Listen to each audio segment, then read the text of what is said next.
रहीम। आज हम human urinary system, एक इम्पॉर्टेंट चैप्टर है क्लास मेट्रिक की बायोलॉजी का, वो डिस्कस करने जा रहे हैं। तो पहले समझने की कोशिश करते हैं कि यूरिनरी सिस्टम है क्या। यूरिनरी सिस्टम एक बॉडी में ऐसा सिस्टम है जो रेगुलेट करता है इंटरनल इन्वायरमेंट ऑफ बॉडी। ये इंश्योर करता है कि जो भी सारे वेस्ट प्रोडक्ट हैं, एक्सेस में जो भी सब्सटेंसेस हैं, वो बॉडी से रिमूव किए जाएँ। तो हम इस चैप्टर में ये सारे के सारे यूरिनरी सिस्टम के बारे में और किडनी रिलेटेड डिसऑर्डर्स के बारे में स्टडी करेंगे। तो चलिए स्टार्ट करते हैं ह्यूमन यूरिनरी सिस्टम से। ह्यूमन यूरिनरी सिस्टम को एक्सक्रीटरी सिस्टम भी कहा जाता है। वो 2 पेयर ऑफ किडनी से बना होता है।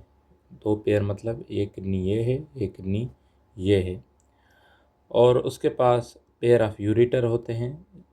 किडनी से जो जो ट्यूब ब्लैडर में पेशाब जमा करता है, यूरिन जमा करता है, उसको हम यूरेटर कहते हैं।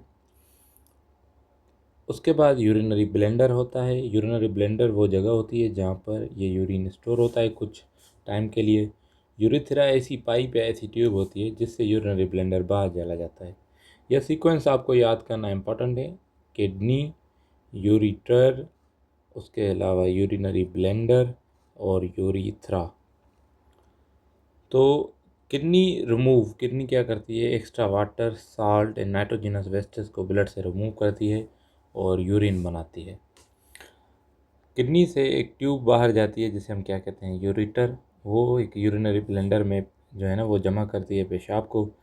उससे यूरेथ्रा एक ट्यूब की मदद से ये यूरिन जो है ना बाहर हमारी बॉडी से पास आउट हो जाता है। आज हम आते हैं किडनी के ऊपर। किडनी जो है ना वो मेजर ऑर्गन है यूरिनरी सिस्टम के। रीनल आर्टरीज एक ऐसी आर्टरीज हैं जो कि ब्लड सप्लाई करती हैं किसको, किडनी को, विथ मेटाबॉलिक वेस्ट। हमारी बॉडी को मुख्तलिफ आर्टरीज जो है ना वो ब्लड सप्लाई करती हैं। जैसे कि एओर्टा है जिसे हम लार्जर आर्टरी कहते हैं, रीनल आर्टरीज हैं और रीनल वीन्स हैं। उसके अलावा हेपेटिक पोर्टल वीन्स हैं, डिफरेंट वीन्स हैं जो डिफरेंट बॉडी के ऑर्गन्स को जो है ना ब्लड सप्लाई करती हैं। रीनल ऑर्गन्स एक ऐसी रीनल आर्टरीज एक ऐसी आर्टरीज हैं जो हमारी किडनी को ब्लड सप्लाई करती हैं। ये कलर रेड से इस वजह से शो किया गया है, तो उसका मतलब ये है कि इस पर ऑक्सीजन भी होगी। उसके अलावा इसमें नाइट्रोजीनस वेस्ट, फॉर एग्जांपल इसमें यूरिया, उसके अलावा दूसरे सब्सटेंसेस मौजूद होंगे। तो ये किडनी के ऊपर, ये आर्टरीज किडनी के ऊपर जो है ब्लड लेकर आती हैं, उसमें मेटाबॉलिक वेस्ट होता है। तो किडनीज क्या करती हैं, उसको फिल्टर करती है, छानती हैं, ब्लड में से वेस्ट को निकालती हैं और यूरिन को क्या करती हैं, फॉर्म करती हैं। किडनी का शेप जो है ना वो बीन नुमा होता है, एक बीन, जैसे कि बीन का शेप होता है ना, किडनी का शेप भी ऐसे होता है।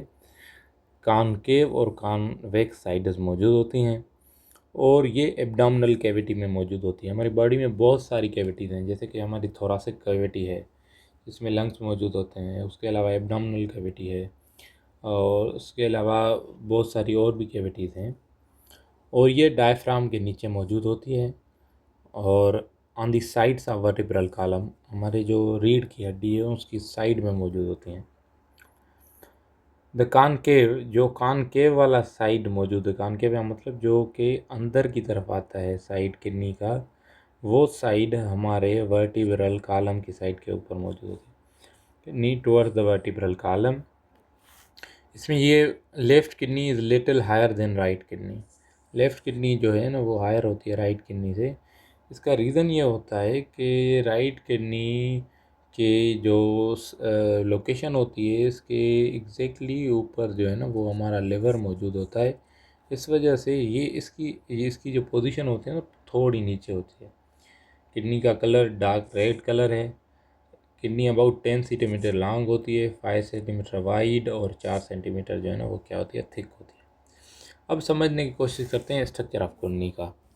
एक्सटर्नल स्ट्रक्चर, किडनी को एक कैप्सूल जो है ना वो टफ कैप्सूल जो इसको है ना वो सराउंड करता है, जिसे हम क्या कहते हैं, रीनल कैप्सूल। क्या कहते हैं, renal capsule. On the concave side of kidney there is a depression called hilus. For example ये कह रहा है कि कॉनकेव, वो जगह मैं इसको कलर चेंज कर देता हूँ। वो जगह जहाँ से कॉनकेव स्ट्रक्चर अराइज होता है, इस जगह को हम हिलस कहते हैं। क्या कहते हैं? हिलस। क्या कहते हैं? हिलस।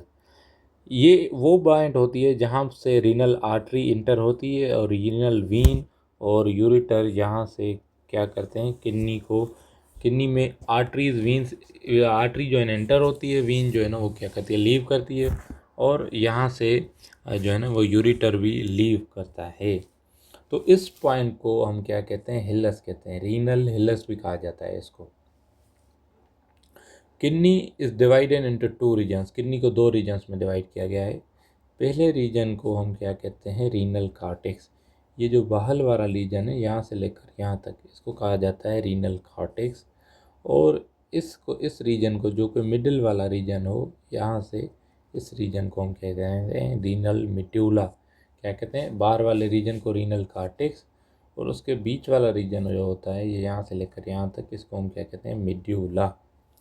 मिड्यूला के अंदर एक ऐसे स्ट्रक्चर मौजूद होते हैं जो कि पायरामिड नुमा, कौन लाइक पायरामिड नुमा स्ट्रक्चर्स मौजूद होते हैं, जिनको रीनल पिरामिड भी कहा जाता है। क्या कहा जाता है? Renal pyramid. क्या कहा जाता है? Renal pyramid. The base of each pyramid face the renal cortex. The base of each pyramid face the renal cortex, while its tip in is in a cavity called renal pelvis. जो इसका ऊपर वाला हिस्सा होता है वो तो renal cortex के साथ मिला होता है। बाकी जो इसकी टिप होती है वो एक जगह पर जाकर जो है ना वो इख्तिताम पजीर होती है, उसको हम क्या कहते हैं? Renal pelvis. क्या कहते हैं? Renal pelvis. और रीनल पेल्विस से जो कि यूरिटर जहाँ से स्टार्ट होता है, और जो भी नेफ्रॉन, जो भी सारे के सारे पिरामिड है जहाँ से जो है ना यूरिन बनता है, तो उसके बाद जो है ना वो रीनल पेल्विस में चला जाता है। तो उसके बाद आज हम समझने की कोशिश करेंगे नेफ्रॉन। किडनी के सेल्स को, फंक्शनल यूनिट्स को, काम करने वाले यूनिट्स को नेफ्रॉन कहा जाता है। जैसे कि ब्रेन के फंक्शनल यूनिट्स को न्यूरॉन कहा जाता है ना, ऐसे ही किडनी के फंक्शनल यूनिट्स को, काम करने वाले यूनिट्स को, वो स्ट्रक्चर जो कि पेशाब बनाते हैं एक्चुअली, उसको हम नेफ्रॉन कहते हैं। There are more than one nephron. There are more than, for example एक से ज़्यादा मौजूद हैं, मगर इनकी तादाद क्या है? More than 1 million neuron. 1 million, 10 lakh neuron से ज़्यादा एक किडनी में नेफ्रॉन मौजूद होते हैं। नेफ्रॉन के दो पार्ट्स मौजूद होते हैं, एक को कहते हैं रीनल कॉर्पस्कल्स और दूसरे को कहते हैं रीनल ट्यूब्स। तो आज हम नेफ्रॉन का स्ट्रक्चर को हम जो है ना वो डिटेल में स्टडी करेंगे। पहले आपको मैं नेफ्रॉन का स्ट्रक्चर समझाता हूँ। पहले हम समझने की कोशिश करते हैं कि नेफ्रॉन को किन किन पार्ट्स में जो है ना वो डिवाइड किया जा सकता है। पहले नंबर पर समझते हैं रीनल कॉर्पस्कल। ये स्ट्रक्चर दो स्ट्रक्चर से बना होता है। एक को हम ग्लोमेरुलस कहते हैं, दूसरे को हम बोमेंस कैप्सूल कहते हैं। एक ऐसा स्ट्रक्चर जो कैप्सूल नुमा स्ट्रक्चर है, जो कि एक कप लाइक स्ट्रक्चर बनाता है, जिसे हम क्या कहते हैं? रीनल कैप्सूल भी कहते हैं, या ऐसे हम बोमेंस कैप्सूल भी कहते हैं। एक कैपिलरीज की एक जो है ना वो एक गुच्छा, जिसे हम क्या कहते हैं? ग्लोमेरुलस, वो इसमें आकर क्या करते हैं? ब्लड को यहाँ पर सप्लाई कर देते हैं। इसके बाद एक पाइप नुमा स्ट्रक्चर, एक कन्वोल्यूटेड ट्यूब नुमा स्ट्रक्चर शुरू होता है, जिसे हम क्या कहते हैं? Proximal convoluted tubes. उसके बाद जो है ना वो ये नीचे की तरफ एक लूप जो है ना वो चली जाती है। इस लूप को हम क्या कहते हैं? Loop of Henle. क्या कहते हैं? Loop of Henle. पहले हमने क्या पढ़ा? Glomerulus, Bowman's capsule, proximal convoluted tubule, loop of Henle. इसके दो पार्ट होते हैं, एक होती है डिसेंडिंग जो नीचे की तरफ जाती है, एक होती है असेंडिंग जो ऊपर की तरफ जाती है। Descending loop of Henle, ascending loop of Henle. उसके बाद हमारे पास आता है डिस्टल कन्वोल्यूटेड ट्यूब्यूल्स। क्या आ जाते हैं? Distal convoluted tubule. पहले क्या थे? प्रोक्सिमल कन्वोल्यूटेड ट्यूब्यूल्स, अब क्या हो गए? Distal convoluted tubule.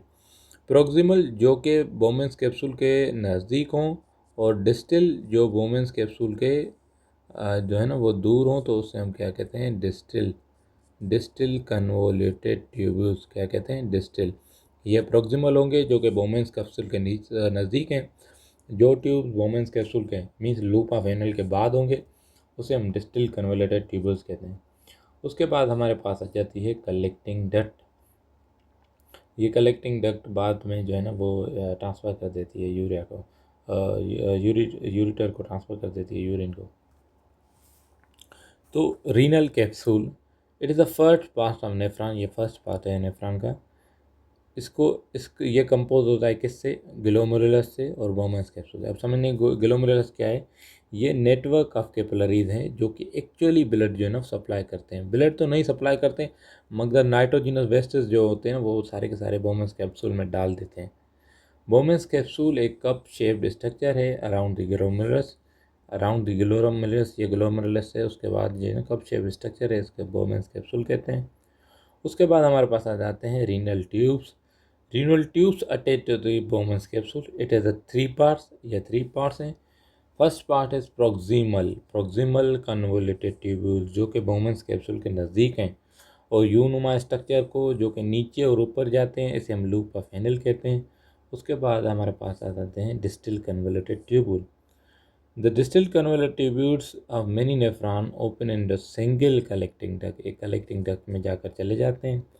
Many collecting ducts, अब कलेक्टिंग डक्ट्स जो है ना बाद में ज्वाइन हो जाती हैं रीनल पेल्विस में, जहाँ पर एक्चुअली यूरिन जो है ना वो जमा किया जाता है। आगे चलकर हम स्टडी करने जा रहे हैं फंक्शन ऑफ द किडनी को। हमने स्ट्रक्चर को डिटेल में डिस्कस कर लिया, अब फंक्शन को डिटेल में डिस्कस करने जा रहे हैं। अब किडनी क्या कर रही है, किडनी कंट्रोल करती है केमिकल कंपोजिशन ऑफ ब्लड। इसका मतलब ये है कि जो भी ब्लड में नाइट्रोजनस सब्सटेंस मौजूद है उसको बाहर निकाल दे। अगर वो सब्सटेंस हमारी ब्लड में मौजूद होंगे तो वो हमारी बॉडी को क्या करेंगे, हार्म करेंगे। जो सब्सटेंस ब्लड से रिमूव होते हैं तो उनको हम कलेक्टिवली क्या कहते हैं, यूरिन कहते हैं। ये 3 स्टेप्स में बनता है। पहले स्टेप्स को हम क्या कहते हैं, प्रेशर फिल्ट्रेशन या फिल्ट्रेशन भी इसका नाम है। ब्लड जब किडनी में इंटर होती है तो हम उस आर्टरी को हम क्या कहते हैं, रीनल आर्टरी फर्दर आर्ट्रियोल्स में डिवाइड होती है। ईच आर्ट्रियोल जो है ना वो कैपिलरीज में डिवाइड होता है। जब कैपिलरीज में डिवाइड होता है तो उस स्ट्रक्चर को हम क्या कहते हैं, ग्लोमर्यूलस। ये ग्लोमर्यूलस का स्ट्रक्चर है जो मैंने आपको यहाँ पर बताया था ना कि जब आर्टरीज यहाँ पर डिवाइड होती हैं तो ये ग्लोमर्यूलस के स्ट्रक्चर में डिवाइड होती हैं। ग्लोमर्यूलस क्या है, एक कैपिलरीज का जो है ना वो पाउच है, छुग्गा है। When blood reaches to glomerulus, उस ब्लड प्रेशर की वजह से जो भी स्मॉल सब्सटेंसेस हैं जैसे कि वाटर है, साल्ट है, ग्लूकोज है और यूरिया है, ये जाकर बोमेंस कैप्सूल में क्या हो जाते हैं, निकल जाते हैं, मूव आउट हो जाते हैं। जब ये बोमेंस कैप्सूल में आ जाते हैं तो इसको हम क्या कहते हैं, फिल्ट्रेशन कहते हैं। The filtered material in a बोमेंस capsule is called glomerulus filtrate. It is about 20% of blood plasma that enters the glomerulus. Blood plasma का 20% होता है जो कि ग्लोमेरुलस में इंटर करता है। अब यहाँ पर आपको ये बात समझने की ज़रूरत है, वाटर भी हमारी बॉडी के लिए ज़रूरी है, साल्ट भी ज़रूरी है, ग्लूकोज भी ज़रूरी है। तो इन सारे के सारे सब्सटेंसेस को ब्लड में वापस लेकर जाना होता है। ऐसा नहीं होता है कि सारे के सारे वाटर को भी निकाल दें, साल्ट को भी निकाल दें, ग्लूकोज को भी निकाल दें। जो भी चीज़ें हमारी बॉडी को ज़रूरत में नहीं होंगी, एक्स्ट्रा होंगी, गैर ज़रूरी होंगी और हमारी बॉडी को हार्म पहुंचाएंगी, नुकसान पहुंचाएंगी, तो उनको हमें बाहर निकालना है। तो फिल्ट्रेशन में तो क्या हो गया, वाटर भी आ गया, साल्ट भी आ गया, ग्लूकोज गया बोमेंस कैप्सूल में। अब क्या हो जाता है, अब इनमें से कुछ की रीएब्जॉर्प्शन होती है। ग्लोमेरुलर फिल्टर जब नेक्स्ट पार्ट के नेफ्रॉन के ऊपर मूव करता है, जिसे हम क्या कहते हैं, रीनल ट्यूब्यूल्स कहते हैं, तो इसमें बहुत सारे यूज़फुल मटेरियल भी होते हैं। तो उस यूज़फुल मटेरियल्स को क्या किया जाता है, एब्जॉर्ब किया जाता है। Large amount of water, nearly 100% of glucose, amino acids and most salts are the absorbed in proximal convoluted tubule. ये जो प्रोक्सिमल कन्वोलेटेड ट्यूब्यूल होता है इसमें सारे के सारे ग्लूकोज के मालिक्यूल, अमाइनो एसिड, वाटर के मालिक्यूल तकरीबन एब्जॉर्ब होते हैं। Some water is reabsorbed from descending limb, कुछ डिसेंडिंग लिप से रीअब्जॉर्ब होता है, लूप ऑफ एनल से। Large amount of salt is also absorbed from ascending limb. Salt जो है ना वो ascending limb of loop of Henle से जो है ना वो एब्जॉर्ब होते हैं। Some water is reabsorbed in distal convoluted tubule, कुछ वाटर जो है ना वो डिस्टिल कन्वोलेटेड ट्यूब्यूल से जो है ना वो रीअब्जॉर्ब होते हैं। उसके बाद हमारे पास तीसरा प्रोसेस आ जाता है ट्यूबुलर सीक्रेशन का। किसका? ट्यूबुलर सीक्रेशन का। When useful material are reabsorb, जो यूजफुल मटीरियल हैं वो क्या हो जाए? रीअब्जॉर्ब हो जाए इन ब्लड में। Some of the remaining waste present in a blood are secreted from blood capillaries to renal tubules. Tubular secretion का मतलब है अब यूजफुल मटेरियल जो है ना वो एब्जॉर्ब हो गए। कुछ ऐसे मटेरियल होते हैं जो कि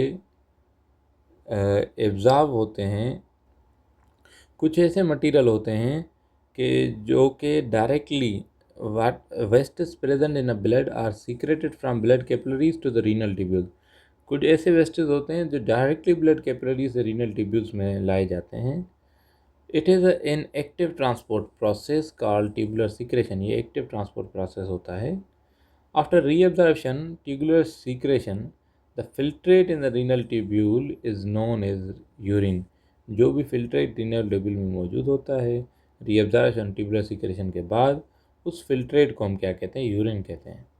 urine from all nephron move into renal pelvis. Nephron से रीनल पेल्विस की तरफ जो है ना वो यूरिन जाता है, और रीनल पेल्विस से यूरिन जो है ना मूव करता है यूरिनरी ब्लेंडर व यूरिटर, जहाँ पर ये स्टोर होता है।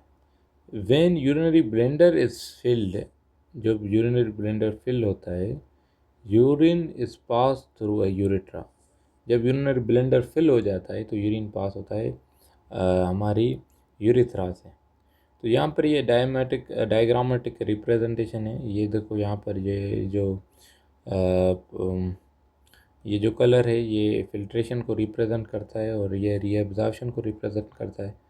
कुछ कैपिलरीज से ट्यूबुलर सीक्रेशन की मदद से डायरेक्टली ट्यूब्यूल्स में जो है ना वो सब्सटेंस डाले जाते हैं।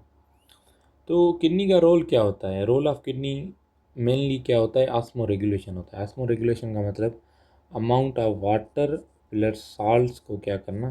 कंट्रोल करना। Osmoregulation mean the control of amount of water according to body needs. Main organ जो है ऑस्मो रेगुलेशन का वो क्या है? किडनी है। दे कंट्रोल करते हैं सॉल्यूट्स को हमारी बॉडी में। The amount of solute control किया जाता है। कभी किडनी डाइल्यूट यूरिन बनाती है। डाइल्यूट यूरिन का मतलब यह है कि जब हमारी बॉडी में तमाम बहुत ज़्यादा वाटर हो तो हमारी किडनी वाटर को एक्सक्रीट करती है बाहर, तो तब हमारा यूरिन क्या हो जाता है? डाइल्यूट हो जाता है। If there is excess water in a blood, more water is filters from glomerulus to Bowman's capsule. There is a less reabsorption of water. Reabsorption water की कम होती है। तो जब वाटर ज़्यादा हो जाता है तो एक यूरिन क्रिएट होता है जिसे हम क्या कहते हैं? Dilute urine. Water in a blood is through normal, जिस वजह से ब्लड के में जो वाटर है वो नॉर्मल हो जाता है। जब कंसनट्रेटेड यूरिन पैदा तब होता है जब हमारी बॉडी में वाटर कम हो, तो किडनी जो है ना वो बहुत ज़्यादा वाटर जो है ना एब्जॉर्ब कर लेती हैं यूरिन से, जो भी फिल्ट्रेट होता है। इसकी वजह से हमारी बॉडी में कंसनट्रेटेड यूरिन पैदा हो जाता है। तो यहाँ पर हम जो है ना वो एंड करते हैं हमारे टॉपिक को, जिसमें हमने डिटेल में डिस्कस किया कि यूरिनरी सिस्टम काम कैसे करता है और हमारे ह्यूमन यूरिनरी सिस्टम का स्ट्रक्चर क्या है। तो आगे चलकर हम किडनी के प्रॉब्लम्स को, डिसऑर्डर्स ऑफ किडनी को स्टडी करेंगे। तो आज के लिए यहाँ पर शुक्रिया। चैनल को सब्सक्राइब करना ना भूलें। बहुत शुक्रिया।